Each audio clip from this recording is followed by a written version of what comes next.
You're on Democracy Now!, democracynow.org, The War and Peace Report. I'm Amy Goodman. As the country marks President's Day today, we turn to an aspect of U.S. history often missed, the complicity of American presidents with slavery.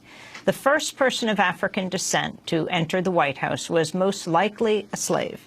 The nation's capital, Washington, D.C., once hosted markets where human beings were sold for profit. Slaves built some of the country's most famous landmarks, including Philadelphia's Independence Hall, Boston's Faneuil Hall, James Madison's Montpelier. Last week, President Obama mentioned the role of slaves in building one specific landmark, Thomas Jefferson's plantation estate in Charlottesville, Virginia. Obama was touring the home of America's third president with French leader François Hollande. This is what Obama had to say about Monticello.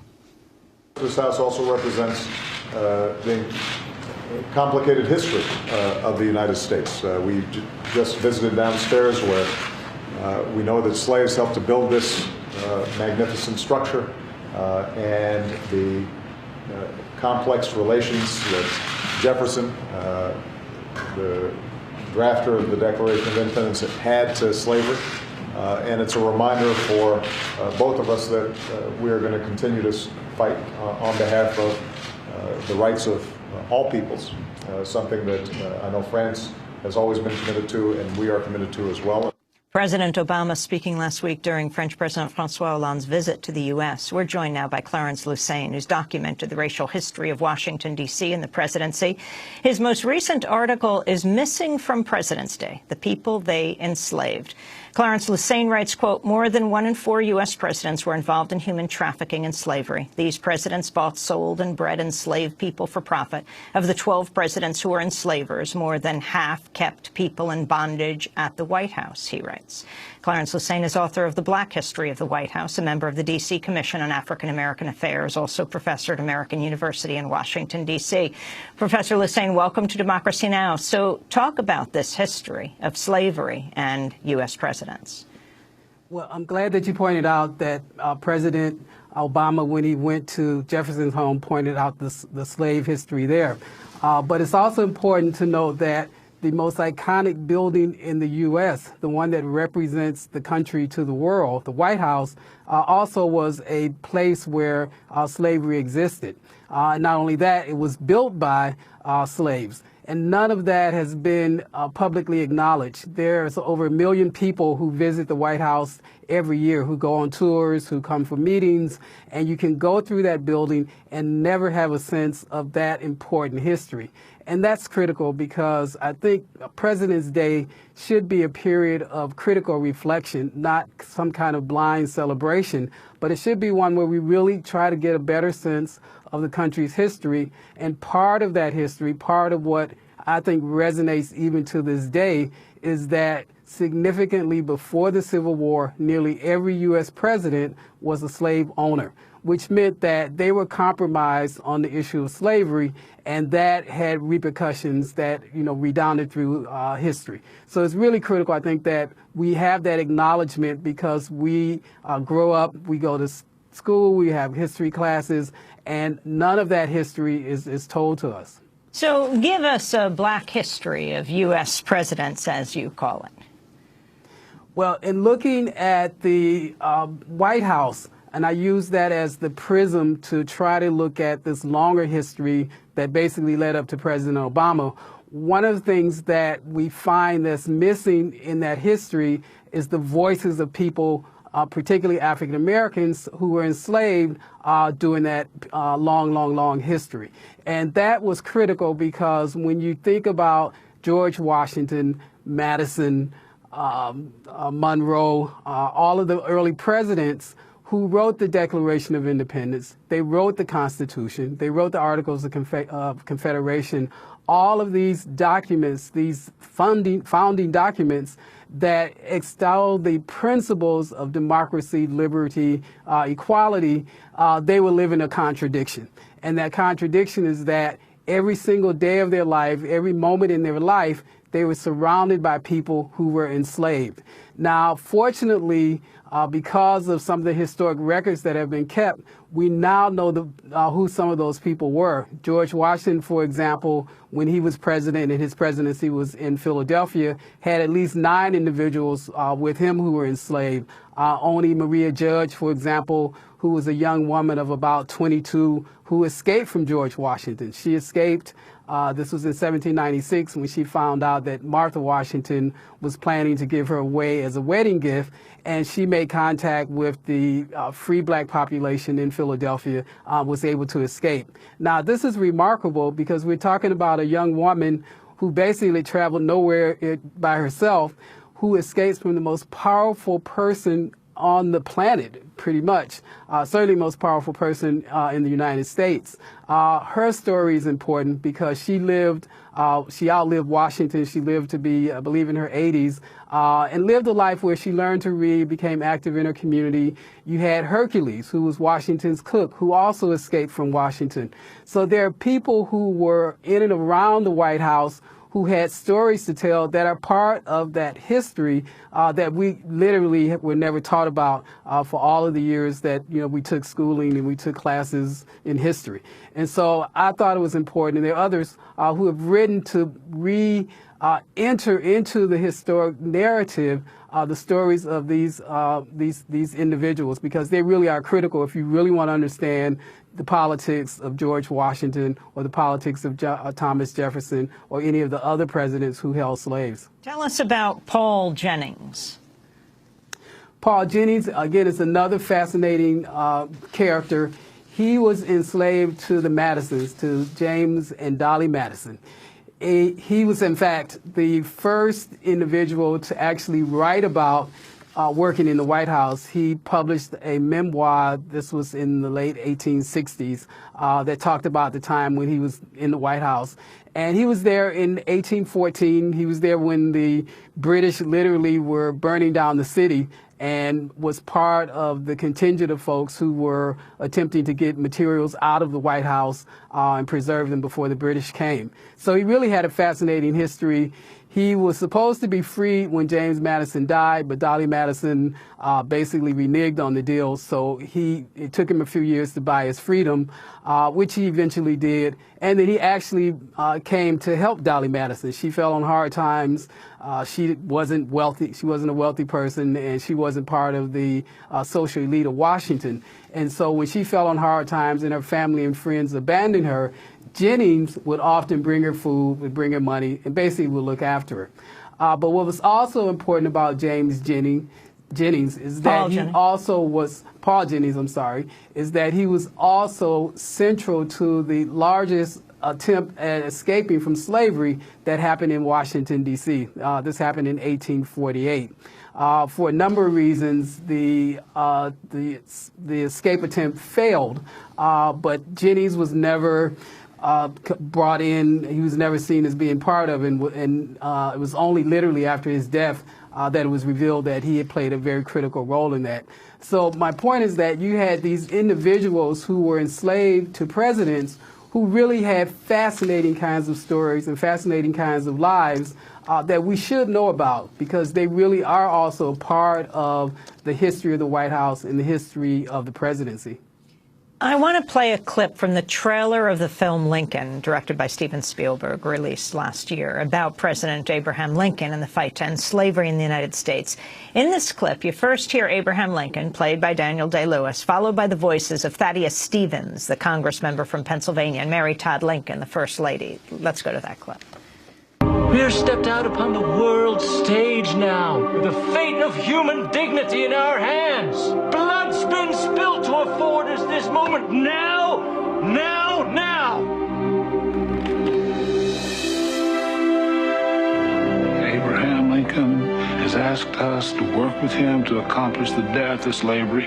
No one's ever been loved so much by the people. Don't waste that power. That was an excerpt of Lincoln. Clarence was saying, talk about Abraham Lincoln and slavery. The Lincoln administration was a turning point in terms of the history of the relationship between African Americans in the White House. it was during Lincoln's tenure that the first meeting took place between a U.S. president and leaders of the black community. This happened in 1862, I believe. Now, this was critical because up until that point, although African Americans, particularly free African Americans in the North, had been organized and had been raising issues, policy issues, issues around slavery, they simply had no access to the White House or to policymakers. Lincoln, however, opened up some of that space, and part of what I think moved Lincoln from being not just simply anti-slavery, but ultimately to recognizing that you had to eliminate slavery, that abolition was the only path forward, in part came because of his discussions with black leaders, not only church leaders, but people like Frederick Douglass, but also, and this is in the film, discussions with Elizabeth Keckley. In the film, she's the woman who's often seen with Mary Lincoln. She's played by Gloria Rubin in the film.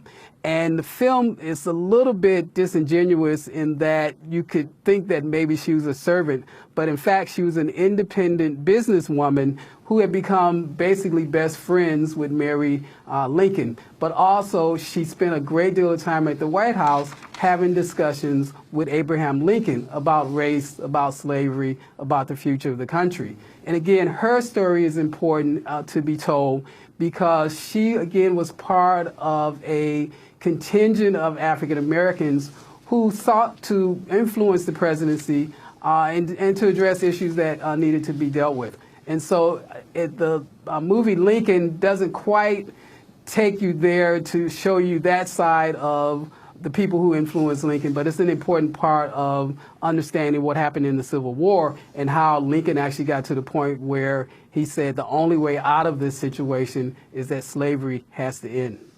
Then that moment, that meeting, August 14th, 1862, Abraham Lincoln does something unprecedented. He meets with a small delegation of black leaders, clergy. Right, and at that point, Lincoln had already decided to issue the Emancipation Proclamation. There was some debate about which date to issue it on, but he was already moving in a position where he saw the country's future as a future without slavery.